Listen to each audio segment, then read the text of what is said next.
রহিম আসসালামু আলাইকুম। মেরাজের রাত্রে বোরাক যখন নবী পাক সাল্লাল্লাহু আলাইহি ওয়াসাল্লামকে নিয়ে আরও একটু সম্মুখে অগ্রসর হলেন, তিনি এমন একদল মহিলাদেরকে দেখতে পেলেন যাদের পায়ের আঙ্গুলের উপর ভর দিয়া লটকায়ে রাখা হয়েছে, আর তাদেরকে ফেরেশতারা কোরা দ্বারা প্রহার করতেছে। প্রহারে তারা বলে ক্রন্দন করতেছে আর বলতেছে, বাঁচাও বাঁচাও। মহিলাদের এই অবস্থা দেখে আমাদের দয়ার নবী মায়ের নবী হজরত মোহাম্মদ সাল্লাল্লাহু আলাইহি ওয়াসাল্লাম জিব্রাইল আলাইহিস সালামকে জিজ্ঞাসা করলেন, হে জিব্রাইল, এরা কারা এবং এসব মহিলাদেরকে কি বদামলের কারণে এ ধরনের শাস্তি প্রদান করা হচ্ছে?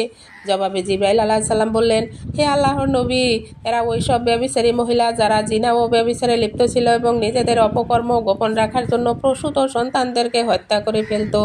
অতএব তাদেরকে তাদের সে অপকর্মের জন্য এ কঠিন শাস্তি প্রদান করা হচ্ছে এবং কিয়ামত পর্যন্ত তাদেরকে এ ধরনের শাস্তি দেওয়া হবে।